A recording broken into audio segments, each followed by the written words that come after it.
Okay student, देखिए अब हम लोग क्या करेंगे, कुछ कुछ फॉर्मूला लिखते हैं, ठीक है। उसके बाद नेक्स्ट क्लास में जो है हम लोग न्यूमेरिकल्स बनाएंगे, ठीक है। तो हम लोग एक एक करके पहले फॉर्मूला लिखते हैं, उसके बाद एक बार भी न्यूमेरिकल्स बनाएंगे तो क्या होगा, समझ में आएगा, ठीक है। तो चलिए हम लोग एक एक करके फॉर्मूला लिखते हैं, पहले फॉर्मूला सब लिखिए, फिर मैं इसको समझाऊंगा बाद में। चलिए देखिए, मॉलिक्यूलर वेट या जिसे बोलते हैं रिलेटिव मॉलिक्यूलर मास। इसका क्या होता है formula, mass of one molecule of a substance by mass of one atom of hydrogen, ठीक है। मॉलिक्यूलर वेट मतलब क्या हो गया, mass of one molecules of a substance by mass of one atom of hydrogen, ठीक है। Vapour density कैसे निकालेंगे,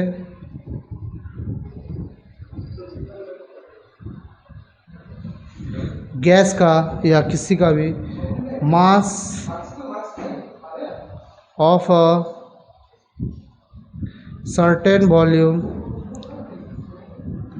ऑफ गैस और vapour by mass of the same volume of hydrogen. जब ये सब पे मैं न्यूमेरिकल्स करूँगा, बताऊँगा, एट दैट टाइम मैं ये सारे को एक्सप्लेन करूँगा। जो न्यूमेरिकल्स के साथ साथ एक्सप्लेन होगा तो आपको समझ में आएगा, न्यूमेरिकल्स के साथ साथ एक्सप्लेन नहीं होगा तो समझ में नहीं आएगा। अभी सिर्फ फार्मूला लिखते चले जाइए, ये सब कुछ कुछ फार्मूला है जो लिखते चले जाइए, उसके बाद में एक एक करके आपको न्यूमेरिकल्स के साथ में एक्सप्लेन करूँगा। जब हमारा सिलेबस कंप्लीट होने पर रहेगा फिर मैं डिफरेंट ईयर से आप लोग का सॉल्व करवाऊँगा, ठीक है। तो ग्राम मॉलिक्यूलर वेट या ग्राम मॉलिक्यूलर वॉल्यूम कैसे निकालते हैं, ग्राम मॉलिक्यूलर वॉल्यूम या बोले मोलर वॉल्यूम क्या होता है, ग्राम molecular weight by weight per liter of gas at STP, gas at STP, ठीक है, गैस एट STP, ठीक है। ग्राम एटम कैसे निकालेंगे, नेक्स्ट देखिए, ग्राम एटम कैसे निकालेंगे, mass in gram of element by relative atomic mass या एटॉमिक वेट बोलिए या एटॉमिक वेट बोलिए, एक ही बात है, ठीक है। अब दूसरा फॉर्मूला देखते हैं, ग्राम मॉलिक्यूल कैसे निकालेंगे, okay.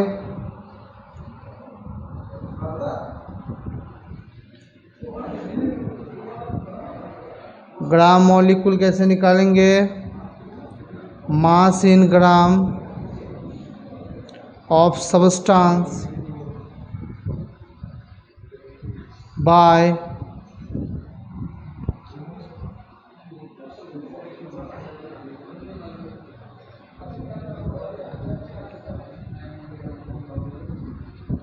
molecular mass, molecular weight, molecular mass या इसको molecular weight बोलते हैं, ये निकालेंगे, ठीक है। और किस किस तरह का फॉर्मूला होता है वो मैंने आपको बताऊंगा, जैसे जैसे न्यूमेरिकल्स बनेगा वैसे वैसे मैं आपको बताता चला जाऊंगा। ठीक है, और भी बहुत सारे न्यूमेरिकल्स है, मतलब बहुत सारे फार्मूला भी है जो यहाँ पे ज़रूरत होता है बनाने के लिए चाहिए।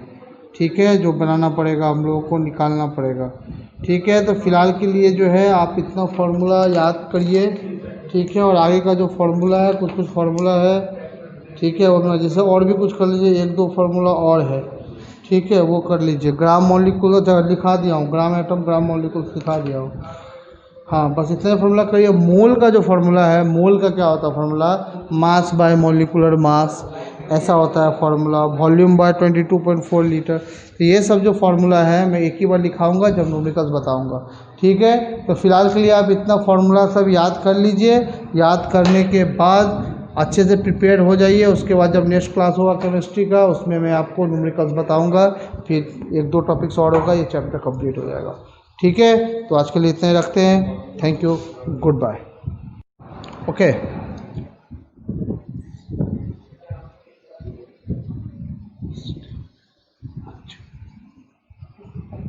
ठीक है, चलिए आज हम लोग मोल कंसेप्ट हम लोगों ने चालू कर दिया था। गैल्यूसेक लॉ बताया था आपको, उसका कुछ मैंने न्यूमेरिकल्स भी बताया था आप लोगों को, राइट। कुछ होमवर्क भी दिया था, वो होमवर्क करके मुझे भेजिएगा।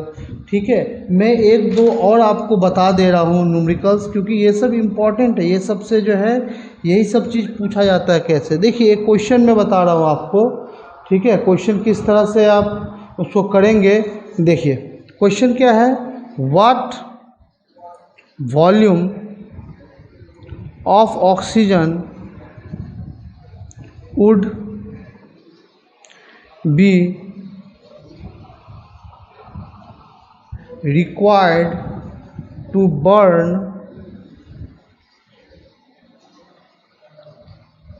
completely 400 ml of acetylene C2H2. Also calculate the volume of carbon dioxide formed। ठीक है, क्वेश्चन क्या बोल रहा है, what volume of oxygen would be required to burn completely 400 ml of acetylene. मतलब कितना वॉल्यूम ऑफ ऑक्सीजन चाहिए पूरा तरह से एसिटिलीन को बर्न होने के लिए, 400 ml एसिटिलीन को बर्न होने के लिए। और कैलकुलेट करना है volume of carbon dioxide, carbon dioxide का भी वॉल्यूम हमको कैलकुलेट करना है। ये क्वेश्चन लिख लीजिएगा। देखिए मैं अब आपको बता रहा हूँ कैसे सॉल्व करेंगे।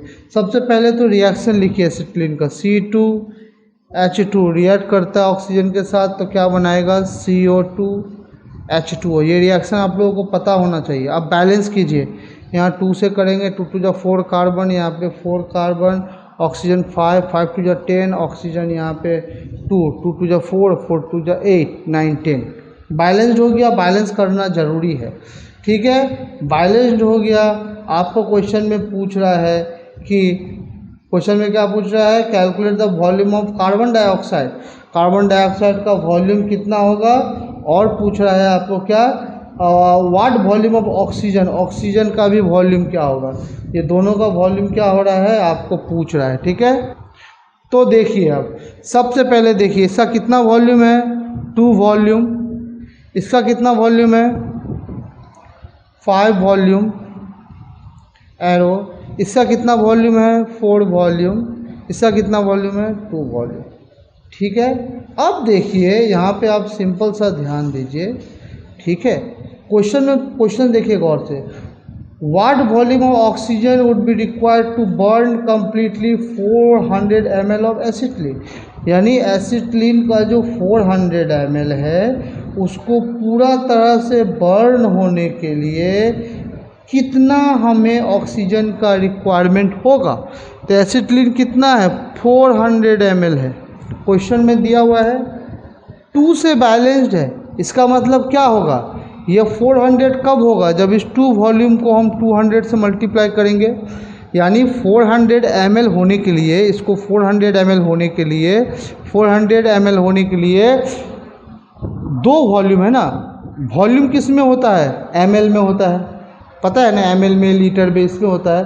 तो इसका वॉल्यूम दिया हुआ है कि एसिटिलीन जो है 400 ml है, और यहाँ पे हम लोग जब बैलेंस किए हैं तो वॉल्यूम निकला है 2। इसका मतलब यहाँ पे 200 एसिटिलीन यूज़ हो रहा है। 400 ml यूज पूरा तरह से बर्न होता है, जिसमें 200 ml यूज़ हो रहा है, उसको 2 से मल्टीप्लाई करके 400, यानी अगर ये 200 यूज हो रहा है तो इसमें भी क्या करेंगे? 200 से मल्टीप्लाई करेंगे। इसमें भी क्या करेंगे? 200 से मल्टीप्लाई करेंगे। यानी ये सभी जो है 200 ml एसिटिलीन को बर्न होने में यूज़ हो रहा है। क्वेश्चन ध्यान से पढ़िएगा। What volume of oxygen would be required to burn completely 400 ml? कितना ऑक्सीजन चाहिए इस एसिटिलीन के 400 ml को पूरी तरह से बर्न होने में? साथ में also calculate the volume of carbon dioxide form, और इसको बर्न होने के बाद जो कार्बन डाइऑक्साइड निकल रहा है, बन रहा है, उसका वॉल्यूम कितना होगा। तो क्वेश्चन में दिया हुआ है 400 ml, 400 ml एसिटिलीन, मतलब C2H2 हो गया 400 ml। समझ में आ रहा है? लेकिन जब ये रिएक्शन निकाला तब हमने बैलेंस किया, बैलेंस करने से पता चला कि ये तो 2 C2H2 है। इसका मतलब जब ये C2H2 2 हो जाएगा, इसका मतलब इसको क्या करना पड़ेगा? 2 × 200 है। C2H2 अगर 400 है और यहाँ पे C2H2 अगर 400 ही होगा, इसका मतलब क्या है? इसका 200 ml यूज़ हो रहा है और 2 से बैलेंस किया, उसके बाद जाके ये 400 बना। इस चीज़ को समझिए आप मान लीजिए एक शुगर का सॉल्यूशन बना रहे हैं, आपके पास 1 kg शुगर है और 1 लीटर आपके पास वाटर है, और जब आपने यहाँ पे बनाया है, जब एक शुगर सॉल्यूशन जब बनाया आपने, तो आपने देखा कि ये 1 लीटर, ये 1 लीटर मिलके कितना 2 लीटर होना चाहिए, 1 kg। मान लीजिए ये भी 1 लीटर में लिक्विड में दे दिया, 1 लीटर है, मान लीजिए शुगर को लिक्विड बना दिया 1 लीटर टोटल। 1 लीटर तो 2 लीटर होना चाहिए, समझने के लिए मैं बता रहा हूँ, 2 लीटर होना चाहिए। लेकिन जब देख रहे हैं यहाँ पे बैलेंस हो रहा है 2 से, यानी आपके पास यहाँ पे 2 लीटर है और ये 1 लीटर, 3 लीटर है, लेकिन आपका सॉल्यूशन बन रहा है 2 लीटर। इसका मतलब क्या है? इसका 1 लीटर ही यूज़ हो रहा है। इसका मतलब क्या है? यहाँ पे आपको क्वेश्चन में दिया हुआ है 400 ml ऑफ एसिटिलीन, लेकिन आपने देखा जब ये 2 से मल्टीप्लाई हो रहा है, इसका मतलब क्या है कि अगर हम इसको 400 ही रखते हैं तब तो 4 2 800 ml हो जाएगा, जबकि बोला है कि नहीं 400 ml ही पूरा बर्न होता है। इसका मतलब है कि एसिटिलीन 200 लिया गया था और 2 से बैलेंस किया, उसके बाद जो 400 हुआ है उसके बारे में बात कर रहा है। तो इसका मतलब अगर 400 ml को बर्न करने में लिए O2, CO2 और H2 अलग ये बनता है, O2 का रिएक्शन बनता है, तो 200 बर्न करने के लिए ये बैलेंस हुआ, यानी ये सब अब किसके लिए काम करेगा? 200 को बर्न करने में यूज़ होगा। क्वेश्चन में 400 ml तब था जब ये बैलेंस नहीं था। जब हमने इसको बैलेंस किया तो देखा C2H2 को 400 यूज़ नहीं हो रहा है, 200 यूज़ हो रहा है, यानी ये जितना चीज़ इसको बर्न करने में जो काम करेगा वो 200 का ही काम करेगा। तो इसको करिए कैलकुलेट, कितना हो जाएगा? 5 2 10, 1000 ml, ये कितना हो जाएगा? वॉल्यूम कितना हो जाएगा इसको? 4 2 800 ml, और ये कितना हो जाएगा? 400 ml। यानी क्या पूछ रहा था? व्हाट वॉल्यूम ऑफ ऑक्सीजन, तो लिखिएगा 1000 ml oxygen of oxygen is required, और क्या है? 800 ml of carbon dioxide formed. ठीक, कितना ml का? यही 2 पूछ रहा था। 1000 ml ऑक्सीजन चाहिए, 800 ml कार्बन डाइऑक्साइड बनेगा। ठीक है, क्वेश्चन में यही पूछ रहा था। तो इसी तरह से क्वेश्चन पूछता है, आप लोगों को बनाना पड़ता है। इसी टाइप से क्वेश्चंस आते हैं एग्ज़ाम में। इस चैप्टर से अगर क्वेश्चन आएंगे तो इसी टाइप से पूछे जाते हैं और आपको बनाना पड़ेगा, क्योंकि आपको क्वेश्चंस आएंगे एग्ज़ाम में तो बनाना पड़ेगा। मोल कॉन्सेप्ट से जो है क्वेश्चन इसी ढंग से आते हैं और आपको जो है बनाना पड़ेगा। ठीक है, चलिए मोल कॉन्सेप्ट का इतना जो जिस टाइप से क्वेश्चन पूछे जाते हैं नॉर्मल मैंने बता दिया। और क्वेश्चन आप घर पे पढ़िएगा, कोई डाउट होता है तो मुझसे पूछिएगा। ठीक है, चलिए अब हम लोग आगे करते हैं। ठीक है, अब हम लोग करते हैं एवोगाड्रो लॉ। चलिए एवोगाड्रो का लॉ क्या है वो लिख लीजिए, फिर हम लोग एवोगाड्रो नंबर करेंगे। एवोगाड्रो लॉ क्या है? Under the same condition of temperature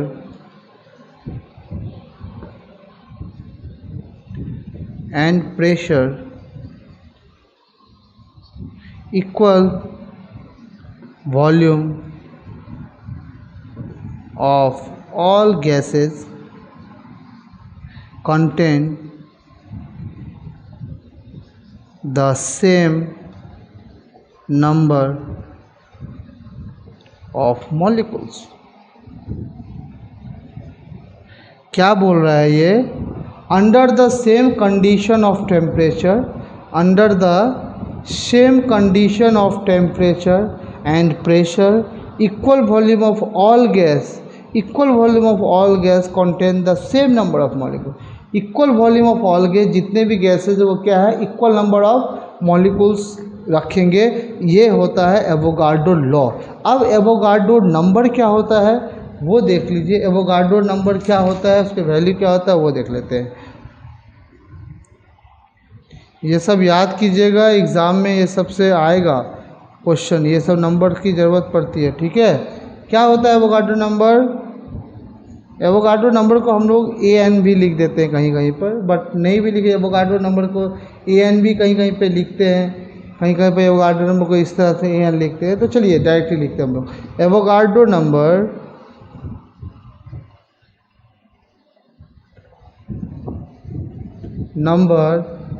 is the number of atom present in 12 gram of carbon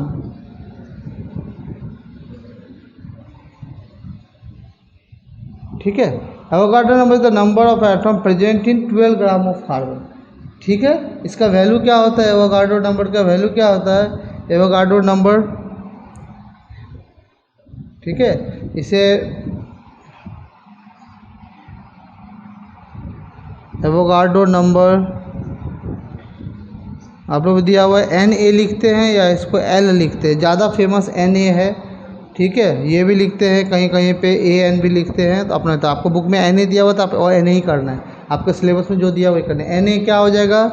Na का वैल्यू, एवोगाड्रो नंबर का वैल्यू क्या हो जाएगा? 6.023 इंटू 10 टू पावर 23।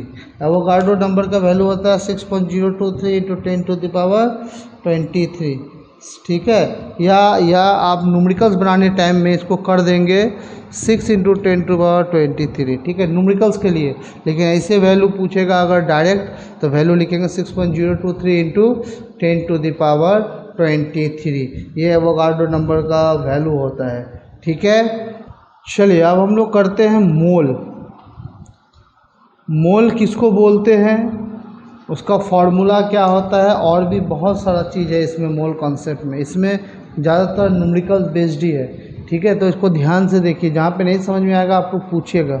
मोल क्या है? A mole is the amount of substance which contain the same number of unit as the number of atom in gram of carbon, या 12 ग्राम लिखिए ना, 12 ग्राम ऑफ कार्बन। ठीक है, 12 ग्राम ऑफ कार्बन C12। मोल का बहुत सारा डेफिनेशन है, या अगर आप यूनिट बोलिएगा तो mole is the basic unit of the amount of substance और अ नंबर जस्ट ए दर्जन और ग्रोथ, या बोल सकते हैं mole is the collect of particles atom molecules ions or the amount of substance contained particle equal to the 6.02 into 10 by 23। ठीक है, तो कुछ भी डेफिनेशन बहुत सारा है, तो ये डेफिनेशन याद रखिए मोल से रिलेटेड है। ठीक है, अब हम लोग क्या करेंगे, मोल का कुछ फॉर्मूला लिखेंगे। ठीक है, 1 मोल ऑफ गैस मतलब क्या होता है, 1 मोल किसको बोलते हैं, 1 मोल ऑफ कोई एलिमेंट से क्या मतलब है, इसका फॉर्मूला क्या होता है, वो सब हम लोग अभी करेंगे। ठीक है।